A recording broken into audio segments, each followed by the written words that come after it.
चित चरणों से जोड़िए साक्षी भाव समान, तब सतगुरु का प्राप्त हो सहज ध्यान अनुमान। सहज सहज में सहज हो सहज सहज का काम, सहज भजन और ध्यान हो सहज ही सुमिरन नाम। सहज भाव को समझ लो कठिनाई को त्याग। कठिनाई में विकलता सहज में प्रेम अनुराग। सहज सहज जो पग धरे पहुँचे गुरु दरबार। कठिन भाव हृदय बसे फिर नहीं बेड़ा पार। सहज पके मिठास है करो न खींचाता। सहज वृत्ति है नम्रता खींचतान अभिमान। सहज मौज की रीत है सहज चले जो को। सहज भाव अंतर बसे घट में दर्शन हो। सुमिरन साधन सहज का सतगुरु दिया बता। सहज सहज सुमिरन करो एक दिन गुरु मिल जाए। सहज समाना सहज में सहजे चित में चेत। साधन सहज सुलभ सदा सहज ही से हो हे। राधा स्वामी की दया सहज योग चित लाए। भव तरने का सेत ये है और न कोई उपाय। राधा स्वामी की दया सहज योग चित लाए। भव तरने का सेत ये है और न कोई उपाय। चित चरणों से जोड़िए साक्षी भाव समान, तब सतगुरु का प्राप्त हो सहज ध्यान अनुमान। राधा स्वामी। गुरुदेव जगत व्याप्तम्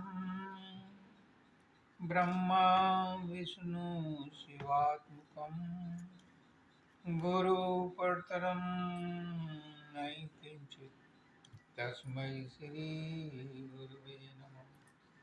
सर्वे भवन्तु सुखिनः सर्वे सन्तु निरामयाः सर्वे भद्राणि पश्यन्तु मा कश्चित् दुर्भाग् भवेत्। परम तत्वाधार परम पुरुष पूर्णधनी मालिक की खुद पुष्करना जी महाराज की पवित्र आत्माओं सभी सत्संगी भाइयों बहनों माताओं बच्चों बुजुर्गों सबको राधा। सहज भाव चित धारिये।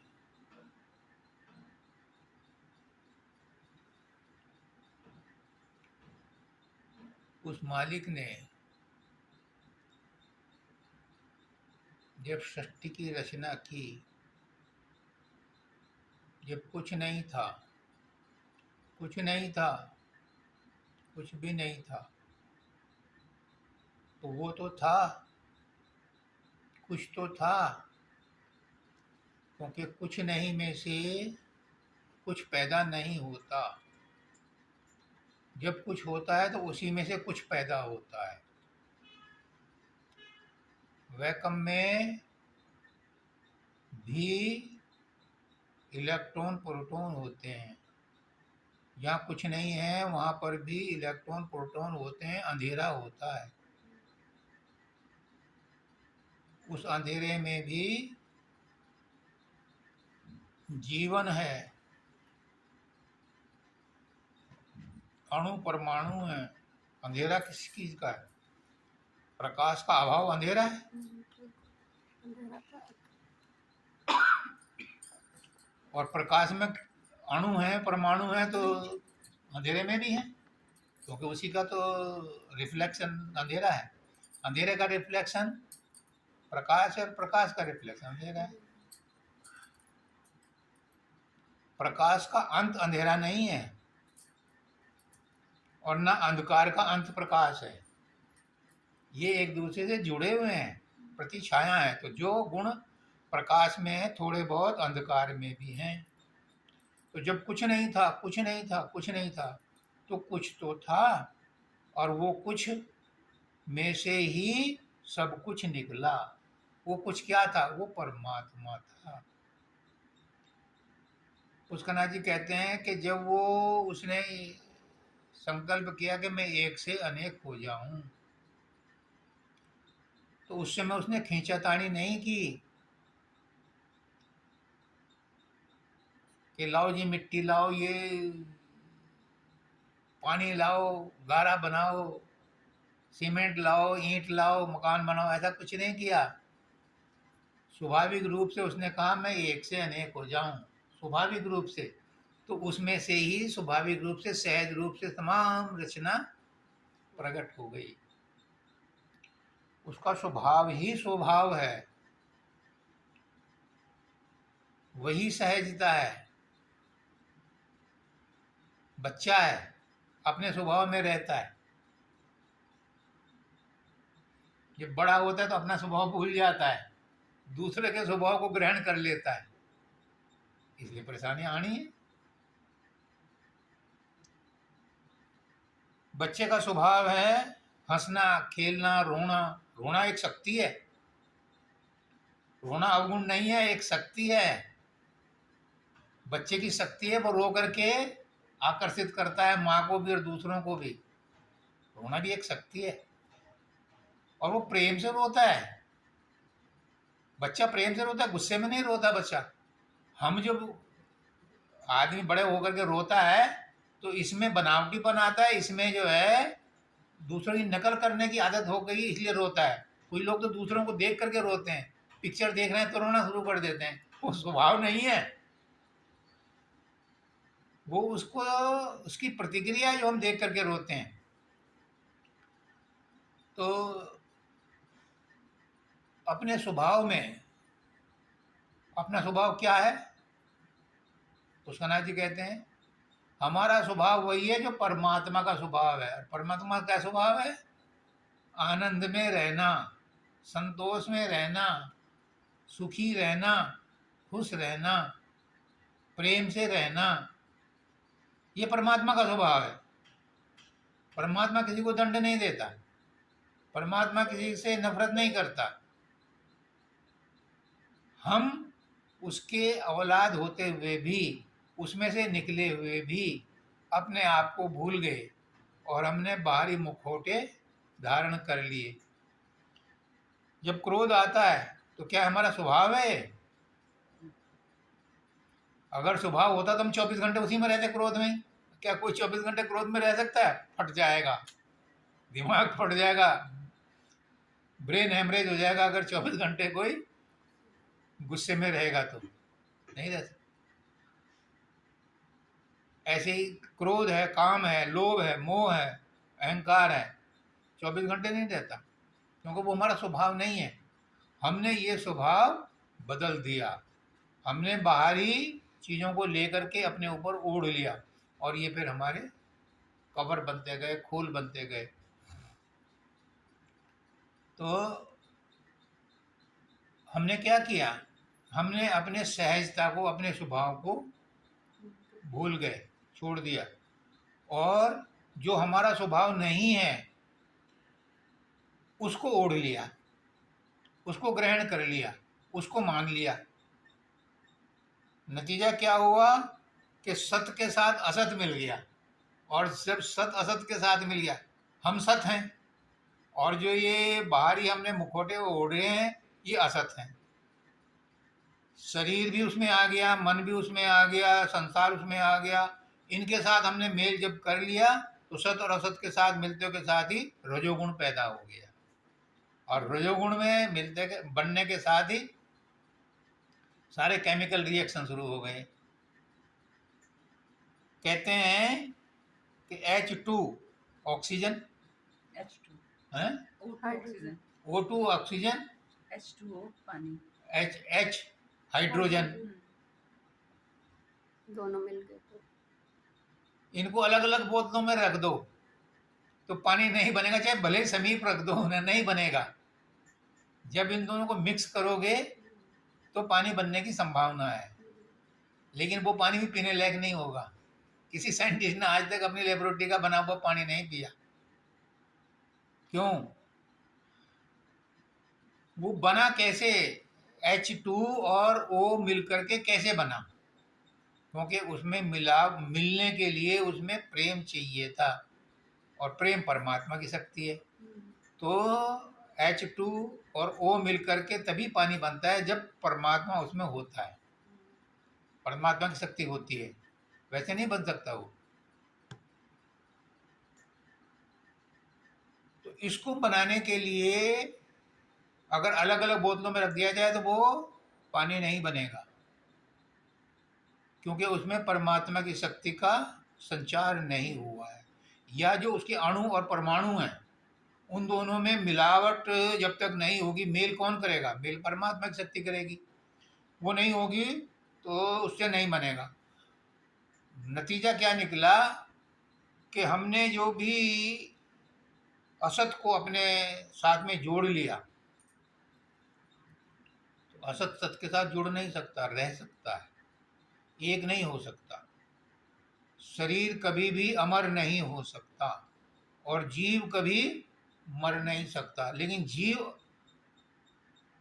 शरीर के साथ रहता है, ये उसका स्वभाव नहीं है। रहता है, मजबूरी है। देखो, जीव शरीर के साथ रहता है, ये उसकी मजबूरी है, स्वभाव नहीं है। अगर स्वभाव होता तो या तो वो असत हो गया होता या हमने असत को सत बना लिया होता,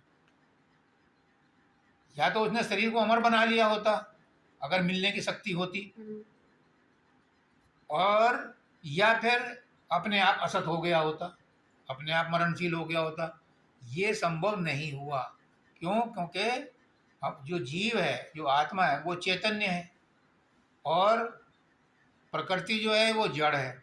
तो जड़ के साथ वो रहती तो है, लेकिन उसके साथ मेल मिलने वाला नहीं है।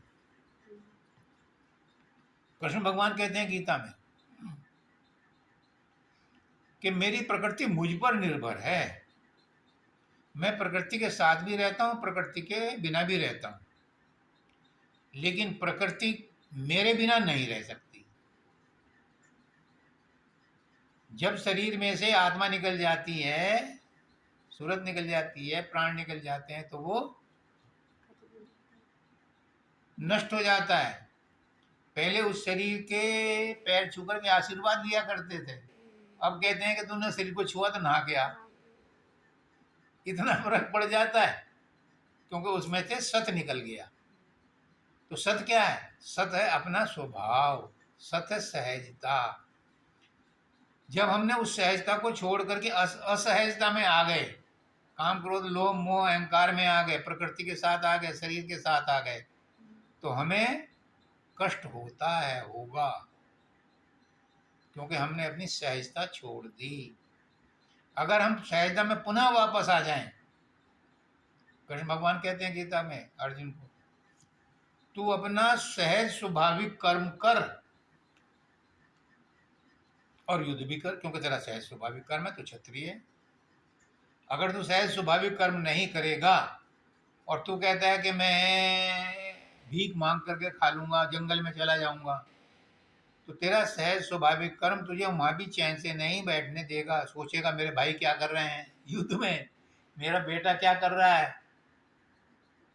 तू अगर वहां चला गया तो ध्यान, तेरा मन तो यहीं रहेगा, इसलिए वो तेरा सहज स्वाभाविक कर्म नहीं होगा। सहज स्वाभाविक कर्म वो संतों महात्माओं का हो सकता है, ऋषियों का हो सकता है, जो जंगल में जाकर तपस्या कर ले और उन्हें शांति मिल जाए। तुझे नहीं मिलेगी, क्योंकि ये तेरा सहज कर्म नहीं है। तेरा सहज कर्म है लड़ना। तू क्षत्रिय है तो अपना सहज कर्म कर। तो हम अपने सहज कर्म को भूल गए और असहजता में दूसरे के कर्म को अपना लिया। नतीजा क्या हुआ कि हमें संसार के दुख सुख सहने पड़ रहे हैं। अगर हम अपने सहज स्वभाव में आ जाएं, परमदयाल जी कहते हैं कि तुम शुभ संकल्प करो, सबका भला चाहो, सबको अपने जैसा समझो। ये स्वाभाविक कर्म है। क्यों? क्योंकि सबके अंदर परमात्मा है। तो जब परमात्मा है तो लाइक माइंडेड पर्सन है। सभी आत्माएं लाइक माइंडेड हैं। माइंड तो वर्ड यूज कर रहा हूं मैं, आत्मा में माइंड नहीं होता, माइंड तो नीचे की चीज है, लेकिन उनमें समानता है, सहजता है। स्वतलोक में जब आत्माएं रहती हैं तो सहज रूप में रहती हैं, वो तेर मेर नहीं होती, वहाँ खाना पीना रोटी पानी नहीं होती, प्रेम का ही भोजन होता है, तो प्रेम से ही सब रहते हैं। वहाँ असहजता नहीं है। मैं उस दिन बता रहा था कि पानी है, समुद्र है, नदी है, तालाब है, इसके जो जल कण हैं, इसकी जो बूंदें हैं, बूंद में जल कण हैं, हमें नदी दिखाई देती है, सहज रूप में बह रही है कि पानी स्थिर है, लेकिन पानी स्थिर नहीं है उसका भी। उसके जो जल कण है वो भी प्रवाह में है, पर दिखाई देते हैं हमें कि स्थिर हैं, स्थिर नहीं है, वो प्रवाह में है। और वो जल कण आपस में एक दूसरे से जुड़े रहते हैं, एक दूसरे की भलाई सोचते हैं, एक दूसरे की दुश्मनी नहीं करते। जल कण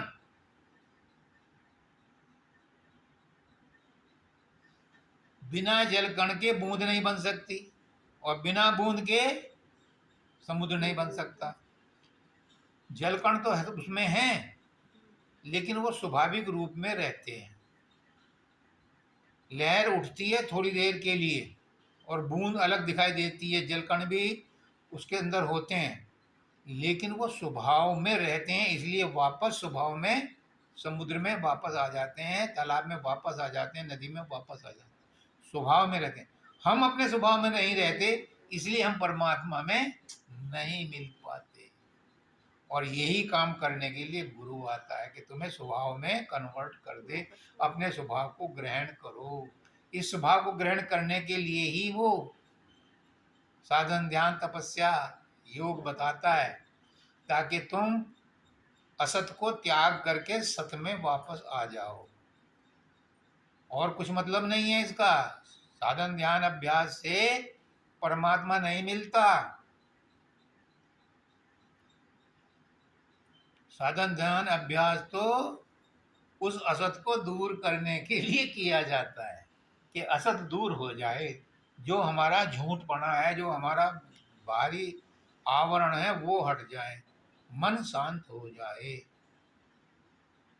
मन भी जड़ है, शरीर भी जड़ है, आत्मा चैतन्य है। आत्मा की चैतन्यता लेकर के मन सारे खेल खेलता है और हमें कर्मों में फंसाता है। और जब हम कर्मों में फंस जाते हैं तो काल हमें उनका दंड देता है, क्योंकि जैसा कर्म करोगे वैसा भुगतान करना पड़ेगा। कर्म प्रधान विश्व करी राखा, जो जस करें सो तस फल चाह। कर्म किए बिना कोई भी नहीं रह सकता। क्यों? आत्मा कर्म नहीं करती, शरीर भी कर्म नहीं करता। पड़ा है शरीर तो पड़ा है, जब आत्मा निकल जाती है तो पड़ा है शरीर, तुमको कर्म थोड़ा ही कर रहा। आत्मा रहते हुए भी वो कर्म नहीं करता। पुष्करनाथ जी का पोता था डोडी, वो कौन सा कर्म करता था? कुछ भी नहीं करता था। क्यों? क्योंकि उसके अंदर मन नहीं था, माइंड नहीं था। सारे कर्म की जड़ ये माइंड है, ये मन है जो सारे कर्म करवाता है, हमें फंसाता है। यही आत्मा से शक्ति लेता है और चौधरी बन जाता है और कर्मों में फंसा करके 84 के चक्कर में लगाए रखता है। गुरु क्या कहता है? इस मन को ही साध लो, मन को ही प्रबोधिए। सारा खेल मन का ही है। सब मन की प्रभुताई साधो, सब मन की प्रभुताई। इस मन को जब तक कंट्रोल में नहीं करोगे, वश में नहीं करोगे, तब तक अध्यात्म में कोई सफलता नहीं मिल सकती। और अध्यात्म की तो मारो गोली, सांसारिक कार्यों में भी सफलता नहीं मिल सकती अगर मन चंचल है। क्योंकि एजिटेटेड माइंड से जो भी निर्णय लोगे वो गलत ही होगा। अगर पड़ोसी के साथ लड़ाई हो गई है, तुमने कोई डिसीजन ले लिया, तो वो गलत ही होगा, क्योंकि एजिटेटेड माइंड से लिया है। शांत माइंड से लो, उस घटना को 24 घंटे बीत जाने दो, 36 घंटे बीत जाने, तब कोई निर्णय लो। तुम कहोगे इतने देर में हमारा सब शांत हो जाए। सब कुछ कर देगा, वो हमारी इंसल्ट कर देगा, हमारा बदला लेने का प्रभाव वही खत्म हो जाएगा, जोश ही खत्म हो जाएगा। तो गुरु कहते हैं जोश ही तो खत्म करना है, क्योंकि उसने जो किया है अपना कर्म किया है और तुम उसके कर्म में उलझ करके अपना और कर्म बढ़ा रहे हो। अगर तुम्हें उसकी प्रतिक्रिया करनी है तो 3 दिन तक इंतजार करो, तब तक भूल जाओगे उसे, तुम्हारा जोश खत्म हो जाएगा, तो तुम्हारा अगला कर्म बनने से बच जाओगे। स्वभाव में रहोगे। कहते हैं कि स्वभाव में आ जाओ। कहते हैं ना, किसी को कहते हैं होश की बात कर, होश में आ। ये होश में आने की बात क्या है? अपने स्वभाव में आओ। हमारा स्वभाव क्रोध करना नहीं है, काम करना नहीं है, लोभ करना नहीं है, मोह करना नहीं है, ईर्ष्या करना नहीं है, द्वेष करना नहीं। ये हमारे स्वभाव में नहीं है। ये किसके स्वभाव में? ये मन के स्वभाव में। हमने मन के स्वभाव को अपने ऊपर उतार लिया है। ब्रह्मचारी जी तो यहाँ तक कहते हैं, अगर तुम किसी की निंदा करते हो तो उसके कर्म अपने ऊपर ले लेते हो। इसलिए कहते हैं निंदा कबहू न कीजिए, निंदा अग की खान। इसी से सारे दोष पैदा होते हैं। और जिसकी तुम निंदा करते हो उसके सारे अवगुण अपने ऊपर धारण कर लेते हो।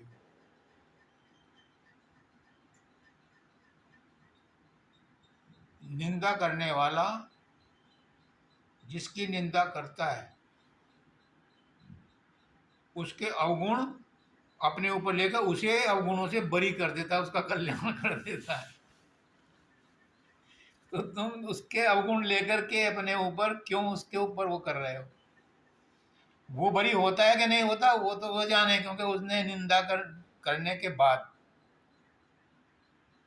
कितना और पाल लिया तुम्हें नहीं पता। और फिर दूसरी बात ये कि अगर हम किसी की निंदा करते हैं, किसी की चुगली करते हैं, किसी की बुराई करते हैं, तो तुमने कौन से वकील बुला करके उसको छानबीन की थी कि वो सही है या गलत है? अपने मन से ही तो किया, अपने मन से ही तो निर्णय लिया कि वो गलत है। तो तुम ही प्रोसिक्यूटर बन गए, तुम ही वकील बन गए, तुम ही जज बन गए। किसी और से सलाह लो कि वो उसने मुझे ऐसा कहा, क्या वो गलत है या मैं गलत हूँ? तो कम से कम 2 तो हुए सलाह लेने वाले। किसी वकील से, वकील का मतलब ये नहीं, किसी ऐसे आदमी से, गुरु से पूछो कि मुझे क्या करना चाहिए। तब तीसरे आदमी को आपने जब पक्ष में बना लिया तो जो निर्णय लोगे वो सही निकलेगा। अपने आप अपने परसेप्शन से आपने किसी को बुरा कह दिया, वो बुरा भले ही ना हो, आपने उसे बुरा कह दिया तो वो बुराई आपके अंदर आ गई, क्योंकि आपने उसे बुरा कहा तो बुराई आपके अंदर आ गई, प्रवेश कर गई। इसलिए किसी को बुरा कहने से पहले 10 बार सोचो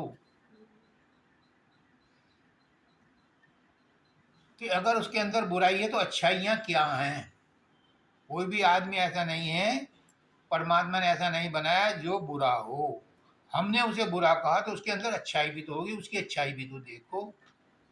वो हम नहीं देखते, क्योंकि हम अपने स्वभाव में नहीं बरतते, हम दूसरे के स्वभाव में बरतते हैं, और दूसरे के स्वभाव में बरतते ही हम पराधीन हो जाते हैं। हम वो करते हैं जो हमसे मन करवाना चाहते हैं। हम मन के ऊपर कंट्रोल करने के बजाय मन के कंट्रोल में आ जाते हैं। कहते हैं कि मन रथी है, मन जो है चालक है, मन जो है ड्राइवर है, और शरीर हमारा कार है। ड्राइवर कार को चला रहा है, लेकिन मन जो और इसके अंदर जो बैठा है वो इसका मालिक है, रथी है। हमने क्या कर दिया कि मन को सारे अधिकार सौंप दिए और उसके गुलाम हो गए, जबकि ड्राइवर को गुलाम रखना चाहिए था कि भाई इधर नहीं इधर को चल, इधर को नहीं इधर को चल। अब ड्राइवर जिधर को जा रहा है उधर ही तुम भी जा रहे हो, कार भी जा रही है, तो तुम उसके पराधीन हो गए। ये सब की कहानी है। अगर हम आत्मा के रूप में मन को निर्देश दें कि ये कर ये नहीं कर, तो मन वैसा करेगा, लेकिन हमने वो अधिकार छोड़ दिया क्योंकि हम अपने स्वभाव में नहीं बरत रहे। हम खुद चंचल हैं, तो चंचल मन के साथ हम फिर वो करते हैं जो मन करवाता है। तो क्या कहा इन्होंने?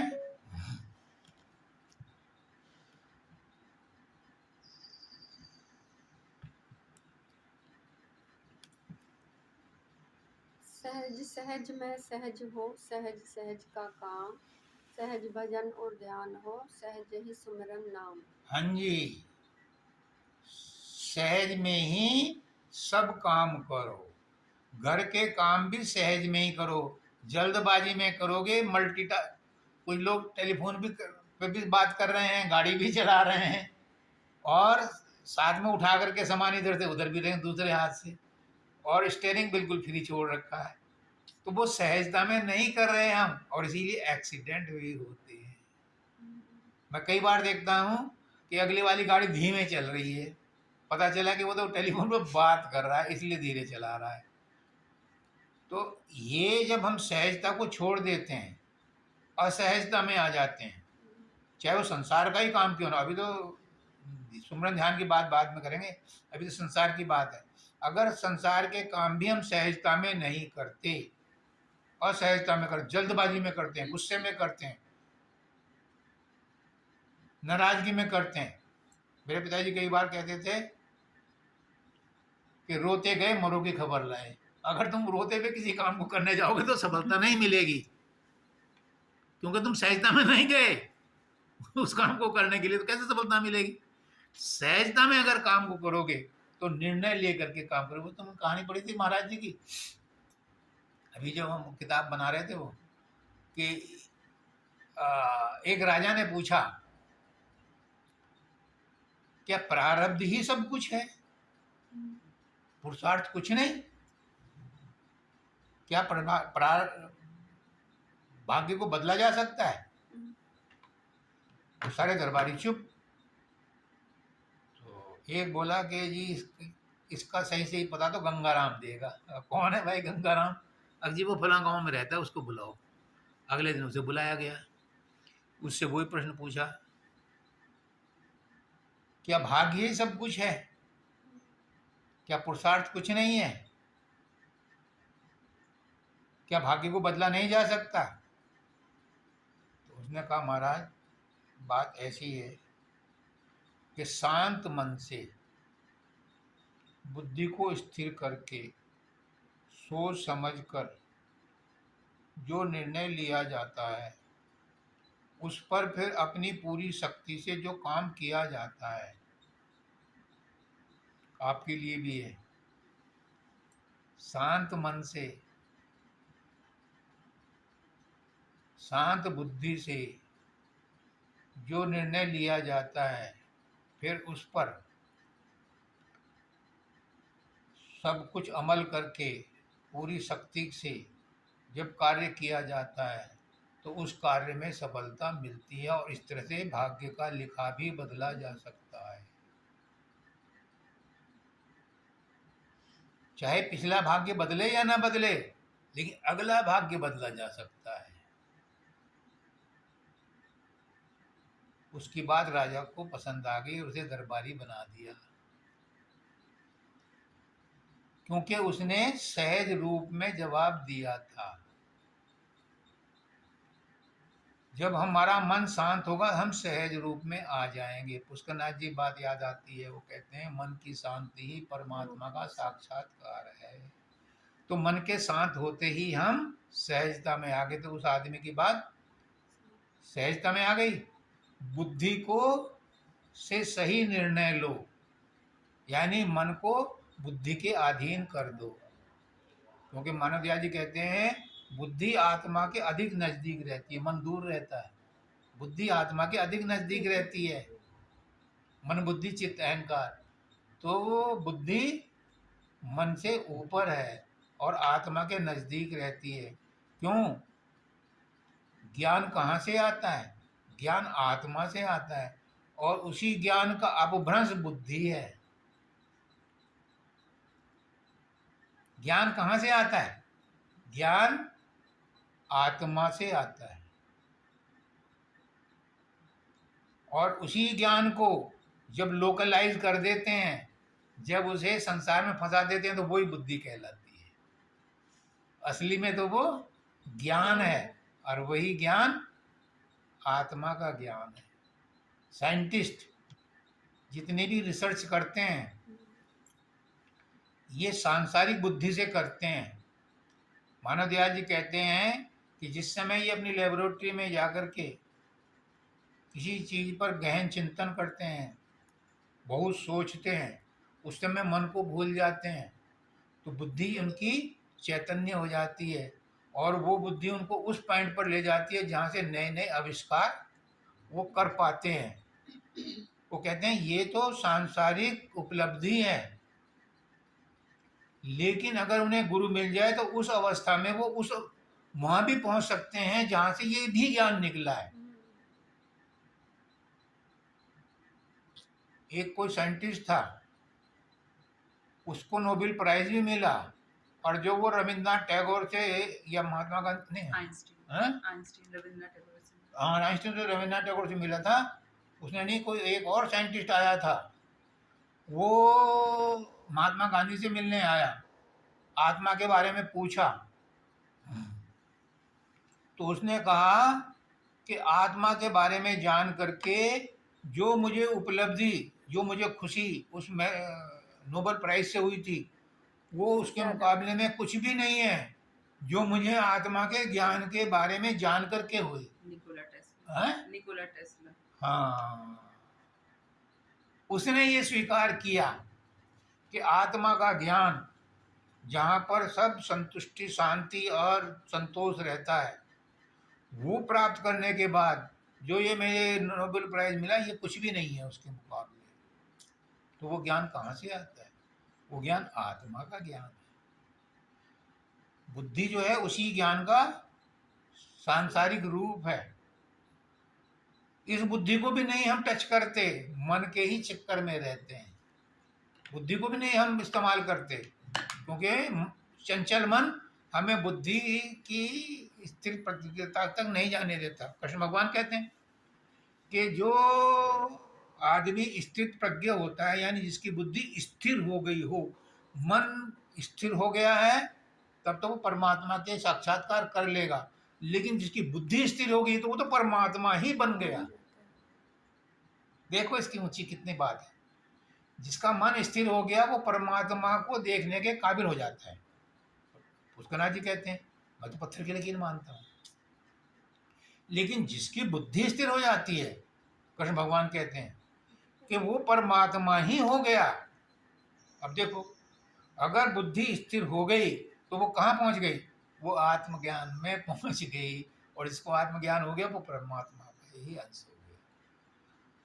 अब कहते हैं कि ध्यान, सुमरन, भजन, जितना भी अध्यात्म है, इसमें अगर हम स्वभाव में बरतें, हम क्या करते हैं? खींचा तानी करते हैं। कैसे? बस में जा रहे हैं तो माला जप रहे हैं, खींचा तानी हुई कि नहीं? स्वभाव में नहीं है ये जपना। जो उनको घर पे समय मिलता है वो ना बैठ जाते हैं अकड़ करके, आसन जमाना ठीक है, कोई बुराई नहीं है, लेकिन इस उम्मीद से कि मैं साधन अभ्यास कर रहा हूं मुझे कुछ मिलेगा, ये स्वभाव नहीं है, ये अस्वाभाविक है। और इसीलिए नतीजा क्या होता है कि उन्हें कुछ भी नहीं मिलता। 3-3 घंटे समाधि में बैठने के बाद भी कुछ नहीं मिलता, क्योंकि वो स्वाभाविक रूप से नहीं बैठता। अगर स्वाभाविक रूप में बैठे, स्वाभाविक रूप में अगर तुमने परमात्मा का नाम लिया, गुरु का नाम लिया, स्वाभाविक रूप में, मजाल है वो प्रकट ना हो, लेकिन हमारी स्वाभाविकता वहां खत्म हो जाती है। हम मन के साथ जपते हैं। आत्मा अगर सुमरन में लग जाए, आत्मा क्या है? चैतन्यता। चैतन्यता क्या है? सूरत। अगर सूरत सबके हाथ में लग जाए तो क्षिप्रम भवति धर्मात्मा शाश्वत शांतिम निगच्छति। कृष्ण भगवान कहते हैं तुरंत प्रभाव होगा, तुरंत शांति को प्राप्त होगा, पर स्वभाव में हो तब। स्वभाव में काम कर, इसीलिए कबीरदास जी कहते हैं साधो सहज समाधि भले, आँख न मूंदो कान न रूंदो, काया कष्ट न धारूं, खुले नैन में हंस हंस देखूं, सुंदर रूप निहारूं।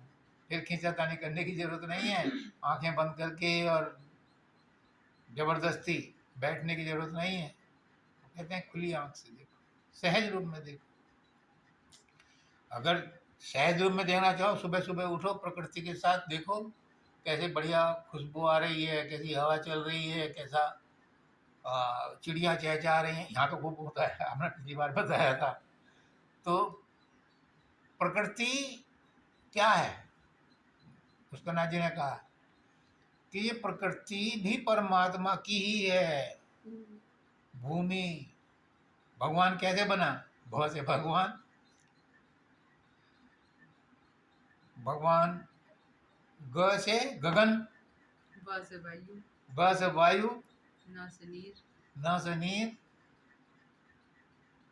अ से आग। तो ये पांचों तत्व इस प्रकृति में मौजूद हैं। इसके संपर्क में आओगे, स्वभाव में आ जाओगे। लेकिन हमने प्रकृति से नाता तोड़ लिया, बड़े बड़े मोटे मोटे पर्दे डाल लेते हैं कि धूप ना आ जाए। हालांकि गर्मी में धूप से बचना जरूरी है। अभी मैं देख रहा था कि बीकानेर में एक मिलिट्री वाले हैं, वहाँ 47 डिग्री टेम्परेचर रहा, उन्होंने रेत के ऊपर पापड़ रखा, सेका 47 डिग्री पर। तुम्हारे ओवन में भी हो जाता है। 30 डिग्री का टेम्परेचर रखते हो आप अच्छा, जब तुम पापड़ सेकते हो। वहाँ 47 डिग्री पर उन्होंने सेका। तो ये नहीं कहता मैं, लेकिन प्रकृति के साथ हमने संबंध तोड़ लिया। प्रकृति स्वभाव में बरतती है। पानी बह रहा है, कोई भी पिए उससे, वो किसी को नहीं रोकता। पेड़ पर फल आए हैं, वो किसी को नहीं मना करता, हालांकि लोग डंडे मार के तोड़ते हैं। धूप है, सबके लिए निकलती है, किसी में भेदभाव नहीं रखती। पानी है, सब बरसता, सबके लिए बरसता है। ऐसे ही जो है सब चीजें प्रकृति की सबके लिए हैं, स्वभाव में बरत रही हैं। हम अस्वाभाविक हो गए। प्रकृति की चीजें हैं, फ्री फंड में मिल रही हैं उन्हें हम अपनी बना लेते हैं। तो ये हमारा स्वभाव थोड़ा ना था, हमने तो उसे अपना बना करके अस्वभाव में आ गए। एक जगह मैं पढ़ रहा था, प्रकृति ने या उस भगवान ने जितने भी प्राणी पैदा किए हैं उन सब के लिए अन्न, जल, वायु सब कुछ पूर्ण रूप से प्रदान की है। लेकिन कुछ लोग अभाव में हैं, कुछ लोग भूखे रहते हैं, कुछ लोग नंगे रहते हैं। उसके यहाँ से कमी नहीं थी, वो जब भी किसी को पैदा करता है तो उसके साथ राशन कार्ड और सांस साथ देता है, खाने पीने का सामान और सांस गिने हुए देता है। उस जब यहाँ आता है उसमें कमी आ जाती है, क्यों? कुछ लोगों ने जरूरत से ज्यादा इकट्ठा कर रखा है। तो उसके यहाँ भेदभाव नहीं है, भेदभाव हमने पैदा कर लिया और इसीलिए हम दुखी, हम अस्वभाव में आ गए। स्वाभाविक हमने अपना स्वभाव छोड़ दिया। अगर हम अपने स्वभाव में वापस आ जाएं तो हम भी सुखी हो जाएंगे। और इसी स्वभाव को वापस लाने के लिए गुरु बार बार आता है और ज्ञान देता है। गुरु अपने स्वभाव में रहता है। गुरु को कोई गाली दे जाए, गुरु को कोई बुरा कह जाए, गुरु उससे प्रभावित नहीं होता। गुरु उन सबको माफ करता है। एक और बात है, परमात्मा के वैकुंठ में तो बड़े पुण्य आत्मा जाते हैं, लेकिन ये गुरु के दरबार में तो पापी आते हैं। दाता दयाल कहते हैं, मैं पापियों के लिए ही आया हूँ। फकीर को कहा उन्होंने, मैं पापियों के लिए ही आया हूँ। पापी कहाँ जाएंगे? परमात्मा के पास तो जा नहीं सकता, तो मेरे ही पास आएंगे। मुझे उनका उद्धार करना है, क्योंकि वो अपने स्वभाव में बरस रहे हैं।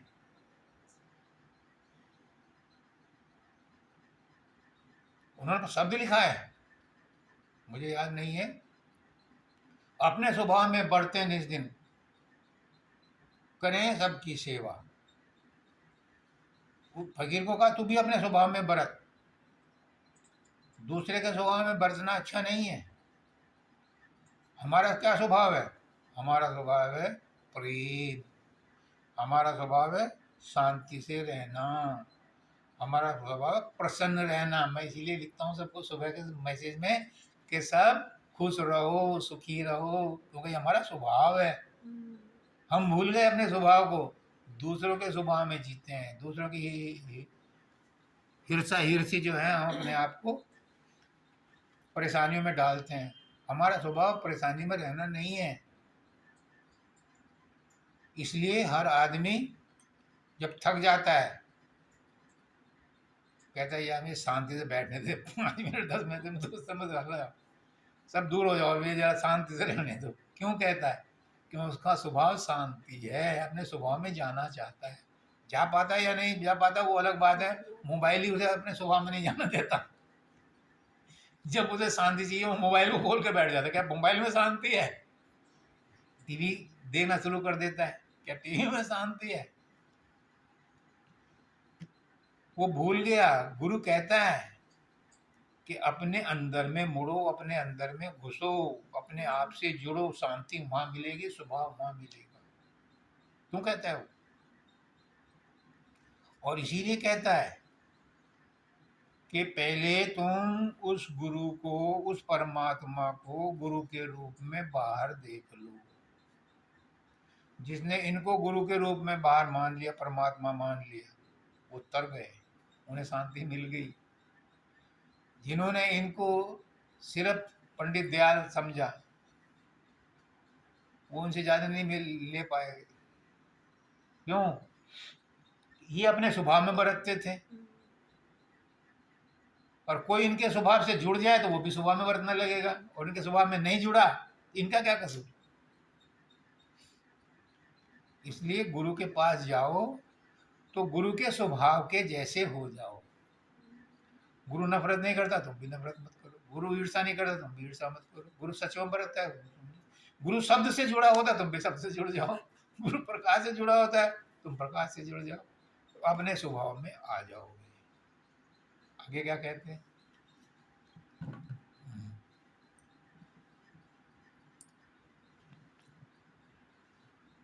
सहज भाव को समझ लो, कठिनाई को त्याग, कठिनाई हाँ, सहज भाव को समझ लो, कठिनाई को त्याग। हमें कठिनाई में मजा आता है। एक मैंने उसमें सुनाया था, जब मैं दिल्ली जाता था शुरू शुरू में एक सीए के पास, तो वो नखूनों के बीच में जो ये जगह होती है ना, इनमें धीरे धीरे करके उनने ऐसे गड्ढे बना लिए थे कि हर एक में माचिस की तिल्लियां ठूंसता था 200 में, और थोड़ी थोड़ी देर बाद उनको इसकी इस हाथ से इसकी इस हाथ से ऐसे करके उनको अंदर करता था। उसको उसी में मजा आता था। पता नहीं, उसे जैसे शराब पीने वाले को शराब का नशा आता है, ऐसे ही उसको दर्द में मजा आता था। उस कठिनाई में ही मजा आता है उसे। बाप बेट मतलब बच्चे जो है कितना ही दुखी करें। एक लेडी थी फरीदाबाद की, वो धाम पे आई तो महाराज जी से कहा, महाराज जी 40 साल हो गए, सत्संग में भी जाती हूँ, थोड़ा बहुत सिमरन ध्यान भी कर लेती हूँ, पर कुछ नहीं हुआ। तो उन्होंने कहा कि पोते पोतियों का, देवते देवतियों का मोह छोड़ दे और धाम पे इतने हमारे कमरे बने हुए, इस पे आकर रहने लग, तेरी जिम्मेदारी ले लूंगा तो सब कुछ हो जाएगा। उन्होंने कहा वो तो मुझसे नहीं छूटता, अब नहीं छूटता तो मैं कुछ नहीं कर सकता भाई। तो कठिनाई में ही हमें मजा आता है। सबको पता है कि सब हैं जाने वाले, रहने वाला कोई नहीं, लेकिन उन्हीं से मोहब्बत करेंगे जो जाने वाले हैं। जो रहने वाला है उससे मोहब्बत नहीं करता कोई। और रहने वाला कौन है? वो है सदगुरु, एक ठिकाना है, उसने नहीं मोहब्बत करते। संसार की चीजों से मोहब्बत करेंगे, संसार के आदमी से मोहब्बत करेंगे। कठिनाई में ही मजा आता है, सहजता में कोई नहीं बरतता। अरे ऐसा होता है गुरु, ये तो हम जैसे खाता पीता है। अब पंडित दयाल पुष्करनाथ जी के घर पर रहते थे, उनके बड़े भाई आए कश्मीर से, तो पहले तो पूछा कि ये कौन है अंदर? हमारे गुरु जी हैं। थोड़ी देर बाद वो उठ करके उनके पास आया, उनसे बात की, ये कैसे, फिर बाहर आके कहा ये कैसे गुरु हो सकता है, मेरे साथ पढ़ता था। नहीं पहचानते गुरु को, मानुष जानते ते नर कहिए अंध, क्यों है संसार में आगे जिनका फन। गुरु को कोई नहीं पहचानता, और जब गुरु को नहीं पहचानता तो परमात्मा को ही कैसे पहचानेगा? और जब परमात्मा को नहीं पहचानेगा तो अपने स्वभाव में कैसे आएगा? अपने स्वभाव में आने के लिए तो उससे मिलना पड़ेगा जो खुद अपने स्वभाव में बरत रहा है, तब तो तुम पहुंच सकते हो अपने स्वभाव में। क्यों? क्योंकि संग का प्रभाव पड़ता है। शराबी के साथ रहेगा, शराब पीने की आदत पड़ जाती है। जुआरी के साथ रहेगा, जुआ खेलने की आदत पड़ जाती है। तो क्या सदगुरु जो अपने स्वभाव में बरत रहा, उसके साथ रह करके अपने स्वभाव में बरतने की आदत नहीं पड़ेगी? पड़ सकती है, लेकिन वहां मरोड़ आती है। वहां नहीं कोई रहता गुरु के पास भी, दूर दूर ही रहते हैं। एक सत्संगी था, दादा दयाल के दरबार में जाया करता था, तो दादा दयाल ऐसी उदाहरण दे करके कुछ समझाते थे। एक दिन वो कह करके उठ गया, ये बुढ़ा तो मेरी जान लेकर रहेगा। यानी मुझे इतना समझा कि मेरी जान लेकर रहेगा। वो चला गया, यानी उसे गुरु की बात भी पसंद नहीं आई। कहने का मतलब ये है कि हम सहज भाव में बरतना ही नहीं जानते और न सीखना जानते। अगर कोई समझाए कि सहज भाव में रहो, तो कहेंगे ये उससे मिला हुआ है। मुझे क्यों कहता है शांत? उसे क्यों नहीं कहता है कि वो शांत हो जाए? मुझे क्यों कहता है? गुरु कहता है कि वो अपने कर्म काट रहा है, तू मेरे साथ जुड़ा हुआ, इसलिए मैं तेरे भले की कह रहा हूं कि तू शांत हो जा। इस बात को समझते हैं, कहते हैं कि गुरु तो ऐसा ही है यार, ये बढ़िया गुरु नहीं है। गुरु तो वो होना चाहिए जो मेरे जैसी बात करे, मेरे मन की बात करे। गुरु को भी अपने मन की तरह चलाना चाहते हैं। बजाय इसके कि गुरु क्या दे रहा है, गुरु क्या समझा रहा है, उसको समझे। आगे क्या है? कठिनाई कठिनाई में विकलता, सहज में प्रेम अनुराग। कठिनाई में तो विकलता है और हर आदमी महसूस करता है, और प्रेम में, सहज में प्रेम अनुराग। सहज में प्रेम और अनुराग। लेकिन ये प्रेम अनुराग आएगा कहाँ से? जब हम सहज ही नहीं है। सहजता में आएगा, और सहजता में हम रहना नहीं चाहते। सुबह से शाम तक एक दिन पुष्करनाथ जी की मुझे हर बात याद आती है। आज मैं खुश रहूंगी, कुछ भी हो जाए आज मैं खुश रहूंगी। ट्राई करके देखो, कुछ भी हो जाए, कोई कुछ भी कहे, रोटी मिले या ना मिले, कोई गाली दे, कोई डंडा मारे, कुछ भी करे, मैंने आज कसम खाई मैं आज खुश रहूंगी। अगर कोई ये प्रण कर ले तो रोज आज ही बन के आएगा, वो खुश रहेगी तो वो अपनी सहजता में आ जाएगी। लेकिन ये सबके लिए नहीं है, ये उसके लिए जो परमात्मा से मिलना चाहते हैं। मैंने एक मैसेज डाला वो उसका कि बुजुर्गों को कैसे रहना चाहिए। तो हमारा दामाद कल आया था, वो भी यही है, तो उसने लिखा कि आपने 60 साल लिखा, ये 75 होना चाहिए, क्योंकि आजकल एक्सपेक्टेंसी ज़्यादा आ गई, आदमियों की उम्र ज़्यादा बढ़ गई। मैंने उसको कहा हाँ बिल्कुल ठीक कहते हो, लेकिन age is not a factor. Age से उसका मतलब नहीं है, मतलब है हमें तो वो 5 ए जो हैं उनको अपने अंदर धारण करना। पर हाँ ये बात तो सही है, एज की बात नहीं है कि आप 60 साल के बाद करो या 75 साल के बाद करो। बात तो इस बात की है कि आप उन गुणों को अपने अंदर धारण करो, या किसी भी एज में। तो वही बात यहाँ पर है कि हमें सहजता में आने के लिए प्रेम का सहारा चाहिए। और प्रेम कहाँ से मिलेगा? प्रेम संसार में नहीं मिलेगा, क्योंकि संसार में स्वार्थ है। जिनसे आप उम्मीद करते हो उनके पास प्रेम का टोटा है, वो माइनस में चल रहे हैं, वो आपको प्रेम कहाँ से देंगे? गुरु के पास सरप्लस प्रेम है, और गुरु अपना सब प्रेम देता है, वो भी हम लेकर के संसार में ही बांट देते हैं। वो भी गुरु को जो वापस कर देता है उसे गुरु बहुत पसंद करता है, उसी को गुरु पसंद करता है जो गुरु का प्रेम गुरु को वापस कर देता है। अब पुष्करनाथ जी कहते हैं कि मेरी बीवी ने संतों की बहुत सेवा की, इसलिए आखिरी समय में उन्हें गुरु याद आ गए। मेरी बहन उनके पास थी, मैं तो ऑफिस में था, लड़का फैक्ट्री में था। उसने कहा लड़के को बुलाऊं? नहीं। तेरे पति को बुलाऊं? नहीं। फिर किसे बुलाऊं? मेरे गुरु को बुलाऊं। उन्होंने शब्दानंद जी को टेलीफोन किया। शब्दानंद जी बेचारे टुल्लक टुल्लक चले वहाँ से, पहले पलवल आए, पलवल से फिर फरीदाबाद आए, फरीदाबाद से फिर रिक्शा में बैठ। उस समय तो ई रिक्शा भी नहीं होती थी, वैसी रिक्शा होती थी। आए, जैसे ही घर के दरवाजे पर पहुंचे उसने प्राण छोड़ दिए। क्यों? माता जी कहती हैं कि प्रसाद बनवा के लाई थी, अगर वो प्रसाद उनके मुंह में चला जाता तो वो और टिक जाती, लेकिन मालिक को मंजूर नहीं था। मालिक को तो दर्शन देने थे। एक गाना है ना वो भजन कि जब प्राण तन से निकले, गंगा जी का वट हो और ये सुनहरा वट हो और तुम मेरे सामने खड़े हो और मैं तुम्हें देखते प्राण। तो उनको तो वो सीन लाना था। सुंदरानंद जी महाराज के सामने आए, उन्होंने छोड़ दी, उन्होंने कंधा भी दिया। देखो एक सदगुरु कहते हैं कि हाथ पकड़ लेता है तो उसको छोड़ता नहीं है, तो उन्होंने उनको कंधा भी दिया उनकी अर्थी को। फिर वो कहाँ जाएंगे? लेकिन वो प्रेम था, प्रेम किया। प्रेम कहीं नहीं मिलता, बाजार में नहीं मिलता।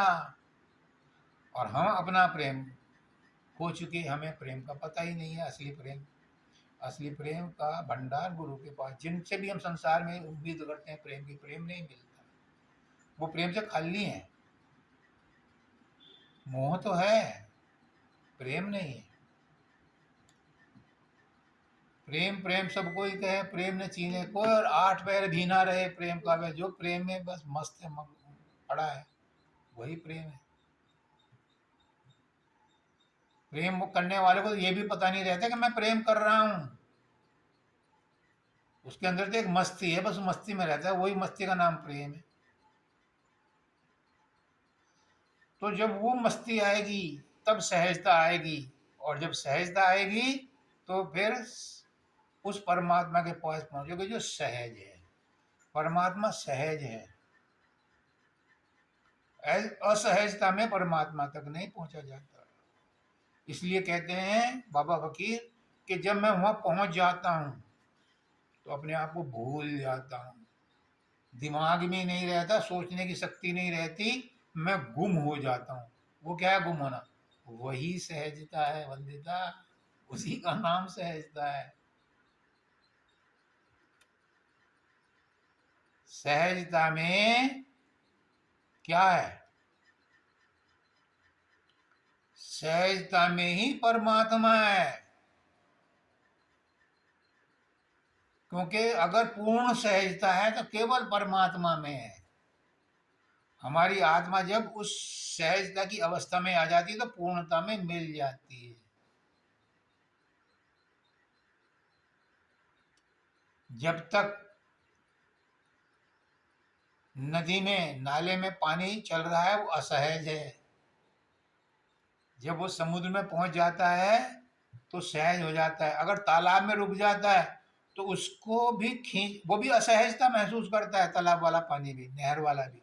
उसको क्या करता है? उसको सूरज खींचता है फिर, और उसे बरसाता है, और बरसाने के लिए फिर उसे मौका देता है कि जरा सहज में मिल जा, और जो मिल जाता है वो समुद्र में पहुंच जाता है। लेकिन वहां भी टिकता नहीं है वो, फिर दोबारा से आता है।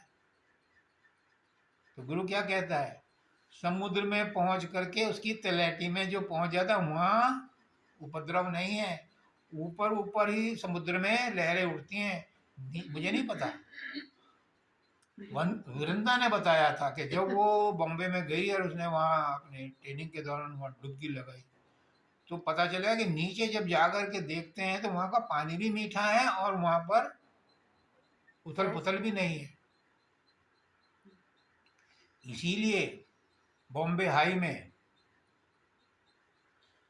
ओएनजीसी ने अपने ऑयल निकालने के लिए बड़े बड़े वो किए हैं, क्योंकि वहाँ सहजता में सब कुछ टिका हुआ है, तो ऑयल भी सहज में टिका होगा।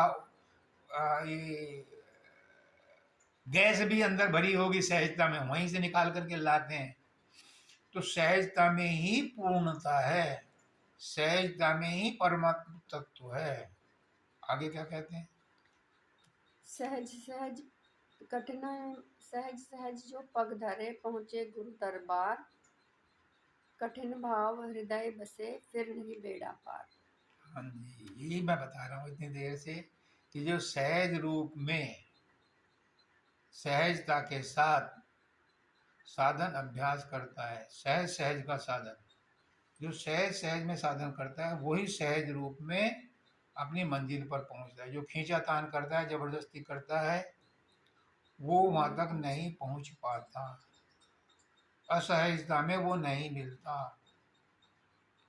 जितना भी सरल स्वभाव होगा, उसको नाथ जी कहते हैं परमात्मा इफ एंड बट करने वालों से दूर ही रहता है।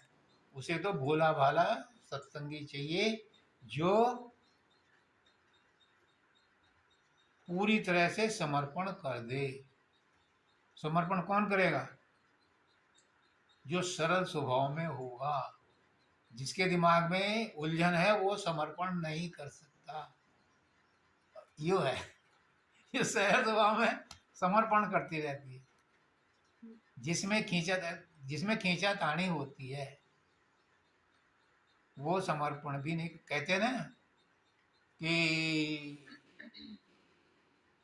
गीता में कहते हैं कृष्ण भगवान, सर्वधर्मानि परित्यज्य मामेकं शरणं व्रज अहं त्वां सर्वपापेभ्यो मोक्षयिष्यामि मा शुचः। तू मेरी शरण में आ जा, सब कुछ छोड़ दे, मैं तुझे सब पापों से सब कर्मों से मुक्त कर दूंगा। और अर्जुन कहता है यार बहुत हो गया, कर दो समर्पण। वो कहता है नष्टो मोहा स्मृति लब्धा। अब मैं जो है, मेरी स्मृति लौट आई है, मेरा सब नष्ट हो गया है और मैं आपको समर्पित होता हूँ और अब मैं वो करूँगा जो आप कहोगे। लेकिन ये भी पूर्ण समर्पण सहजता में नहीं था। अगर सहजता में होता तो अभिमन्यु के मरने पे आत्महत्या करने को क्यों कहता। तो सहज का समर्पण ही समर्पण है, शरणागति है।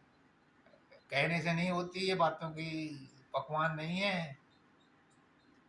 सहजता और समर्पण, शरणागति एक ही है।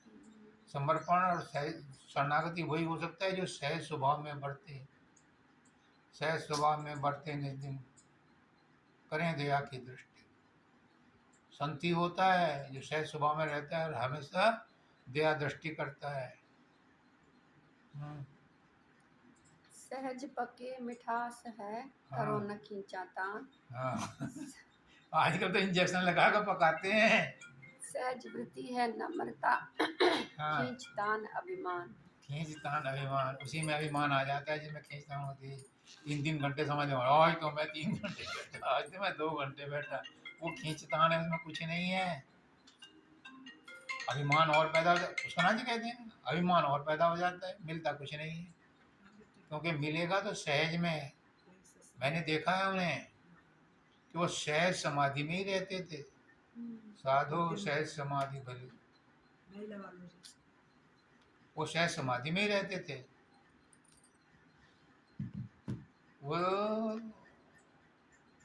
कभी खींचतान करके, मैंने उनके पास रात को भी रहता था, बहुत बार रहा। कहते थे राजेश आज देर होगी तो आज यहीं रुक जाए। कभी कहते थे संडे को बहुत जल्दी जाना है, तू तो आ नहीं पाएगा, सैटरडे को मेरे पास आ जा। तो मैंने देखा है उन्हें कि कभी खींचतान होकर के समाधि में बैठना, ये बैठना उनका वो नहीं था। वो सहज समाधि में रहते थे हर समय। जो खींचतान करते हैं उनको और अभिमान हो जाता है। खींचतान करने से समाधि नहीं लगती, खींचतान करने से परमात्मा नहीं मिलता। क्यों? इसका रूट कॉज क्या है? मैं कहता हूँ हर चीज के रूट कॉज में जाओ। खींचतान कौन करता है? मन करता है। और मन जो भी करेगा वो काल के देश में खींचने के लिए ही करेगा। और जब मन शांत हो जाता है तभी सहज समाधि लगती है, क्योंकि मन वहां गायब हो जाता है। मैं कहता हूं कि समाधि लगाने तक का काम मन करता है, और जब समाधि लग जाती है तो मन वहां से गायब हो जाता है, क्योंकि उसका वहां काम ही नहीं रहता। इसीलिए बाबा फकीर कहते हैं कि जब मैं वहां पहुंच जाता हूं तो गुम हो जाता हूं। मतलब सहज में पहुंच जाता हूं, असहज वाली जो वस्तु थी वो वहां रहती नहीं है, इसलिए असहजता नहीं आती। और असहजता क्रिएट करता है मन। इसलिए मन का ही खेल है राजेश। इस मन को शांत कर लो, इतनी देर में चुटकियों में मैं तुझे जो है वो पहुंचा दूंगा। मैंने कहा जी मन को शांत करना इतना आसान है? वो यही तो बात है। आगे क्या कहते हैं? सहज मौज की रीति है, सहज चले जो कोई, सहज भाव अंतर बसे, घट में दर्शन हो। बस सहज रूप में आ जाओ, घट इतनी देर में दर्शन होंगे। सहजता लाना ही कठिन है, और कठिन नहीं है। अभ्यासेन तु कौन्तेय, हे कुंती पुत्र, अभ्यास से ये मन भी वश में आ जाता है। धीरे धीरे करो तो सही, एक एक करके करो। आज मैंने किसी की बुराई तो नहीं की, आज मैंने किसी की बुराई तो नहीं सुनी, आज मैंने कुछ ऊंचा नीचा तो नहीं कहा, आज लोगों ने मुझे कुछ कहा तो मुझे गुस्सा तो नहीं आया। छोटी छोटी बातों को ऑब्जर्व करो। जब तुम्हें लगे अच्छा आज दाल में नमक ज़्यादा है, मुझे ज़्यादा लगा क्या, आज पेट खराब है, मुझे असहजता महसूस हुई क्या, आज कॉन्स्टिपेशन है, आज मुझे दर्द हुआ क्या। अब छोटी छोटी बातों को अवॉइड करोगे तो तुम्हारी शक्ति, तुम्हारी ऊर्जा, तुम्हारी एनर्जी कंजर्व होगी और वो ऊपर चढ़ेगी। और छोटी छोटी बातों में ही हमने सारा दिन एनर्जी अपनी वेस्ट ऊर्जा को इन्हीं चीज़ों में वेस्ट कर दिया और फिर कहते हैं कि समाधि लग जाए, तो फिर कहाँ से लगेगी? छोटी छोटी बातों को देख करके अपने अंदर ऑब्जर्व करो कि आज मेरी ऊर्जा किन किन चीज़ों में खर्च हुई। क्योंकि इकोनॉमिक्स का सिद्धांत है, या तो आमदनी बढ़ाओ या खर्चे कम करो। क्यों जी? आमदनी बढ़ाना सारा तुम्हारे बस में है नहीं, कंट्रोल में है नहीं। तमाम चीजें हैं, सप्लायर कितने पे देगा, फिर फ्रेट का पैसे ज़्यादा बढ़ेंगे, फिर मुझे जीएसटी भी देना है, मुझे इनकम टैक्स भी देना है, मुझे तो आमदनी बढ़ जाए इस पर मेरा पूरा कंट्रोल नहीं है, लेकिन खर्चा कम हो जाए इसमें संभावना है। और वो खर्चा कम करना अपनी ऊर्जा को बचाना है कि मेरे पास जो ऊर्जा है वो उसको तो बढ़ा तो सकती नहीं, लेकिन जितनी है उसे इन फालतू के चीज़ों में तो ना खर्च करूं। आज बच्चे का टेलीफोन नहीं आया, आज बच्चे ने मुझे ये कह दिया, इसी में ऊर्जा खत्म हो गई। तो फिर वो मन कहाँ से उस है? इसमें ज्यादा होती है। हाँ, बत्ती बहुत परेशान कर रही है। अब वो ग्रेटर नोएडा में कई सोसाइटी में लाइट नहीं आ रही, तो वहाँ सड़कों में प्रदर्शन कर रहे हैं, तो हमारी ऊर्जा उसमें वेस्ट हो जाती है। तो फिर कहते हैं कि समाधि ले जाए। छोटी छोटी चीज़ों से जब बचत होगी तो वो बचत जो है वो पूंजी में ऐड होगी। प्रॉफिट तो पूंजी में ले जाते हैं ना, उसी से पूंजी बढ़ेगी। तो पूंजी बढ़ाने के लिए या तो आमदनी बढ़ाओ या खर्चा कम करो। आमदनी बढ़ाना हमारे पास में है नहीं, उसमें बहुत सारे आउटसाइड फैक्टर हैं, लेकिन खर्चा करना हमारे कुछ लिमिट तक हमारे बस में है, हम कर सकते हैं। हम 4 सब्जी नहीं बनाएंगे, 2 सब्जी बनाएंगे। कुछ खर्चा कम किया जा सकता है। हम अपनी सब्जियों में थोड़ा सा पानी मिलाएंगे, कोई जरूरी है ड्राई सब्जी बनाकर खाना। कहने का मतलब ये है कि अपनी ऊर्जा को जितना भी हम अपने आप इंट्रोस्पेक्शन, मैं कहता था जब मैं इंस्पेक्शन डिपार्टमेंट में था, ऑडिट डिपार्टमेंट में, तो मैं ब्रांच वालों को कहता था आप इंट्रोस्पेक्शन क्या करो कि आज जो हमने काम किया उसमें कितनी गलतियां रह गई। तो बाहर वाला जो ऑडिटर आया है उसको गलतियाँ कम मिलेंगी हमें अगर तुम अपने आप को समझ लोगे कि हमारी क्या गलतियां हुई हैं। क्योंकि नियम तो वही तुम्हारे लिए है और वही ऑडिटर के पास है उनकी कॉपी, वो कहाँ से लाया है पता तो सब है तुम्हें, लेकिन या तो अंडर प्रेशर या काम की वजह से या गलती की वजह से या लापरवाही से वो गलतियां होती रहती हैं। तो इंट्रोस्पेक्शन करोगे तो पकड़ में आएंगी, तो फिर ऑडिटर को मौका नहीं मिलेगा। तो वही मैं सब कहता हूँ सत्संग में भी कि अपने आप को परखो, अपने आप को जानो, अपने में अपनी कमियां खुद देखो। दूसरा कमियां बताता है तो गुस्सा आता है, अपने आप अपनी कमियां देखो तो अच्छा लगता है। दूसरा तुम्हारी बुराई करे तो उसको धन्यवाद दो, उसने तुम्हें मौका दिया है अपनी कमियां ढूंढने का। कमियां दूसरे में नहीं है, वो तो वैसे ही काम कर रहा है जैसा उसे करने के लिए हुक्म मिला है। कमियां हमें नजर आ रही हैं, इसका मतलब कमियां हमारे अंदर हैं। मेरे अंदर वाईफाई नहीं होगा तो नेट भी नहीं चलेगा, चाहे कितने हॉटस्पॉट दे दियो अगर मैंने बंद कर रखा है। मेरे अंदर अगर वाईफाई ऑन करूंगा तो आपको हॉटस्पॉट दिया हुआ मेरे काम आएगा, नहीं आएगा। तो अपने आप को इंटरनेट कनेक्शन से या बुराइयों से कम जोड़ो। ये इंट्रोस्पेक्शन करो कि आज मैंने क्या किया, आज मैंने कितनी ऊर्जा बचाई, आगे क्या है। सुमिरन साधन सहज का सतगुरु दिया बताए, सहज सहज सुमिरन करो एक दिन गुरु मिल जाए। यही हमारा मनुष्य योनि में जन्म लेने का लक्ष्य है कि हमें गुरु मिल जाए, हमें शब्द मिल जाए, हमें प्रकाश मिल जाए, हमें परमात्मा मिल जाए, हमें आत्मा के दर्शन हो जाएं, हमें परमात्मा के दर्शन हो जाएं। और वो कैसे होगा? वो सहज सहज में होगा। और सहज सहज के लिए ज़रूरी है कि मन को कंट्रोल में करो, और मन कंट्रोल में तब होगा हम छोटी छोटी बातों से अपनी ऊर्जा बचाएं। ठीक है, सबको राधा। इसमें और है अभी क्या? सहज समाना सहज में, सहज चित्त में चेत, साधन सहज सुलभ सदा, सहज ही से हो केत। वो तो मैं पहले बता चुका कि जब आप सहज रूप में आ जाओगे तो सहज में मिल जाओगे। परमात्मा सहज है, तो सहज का सहज में मेल हो जाता है।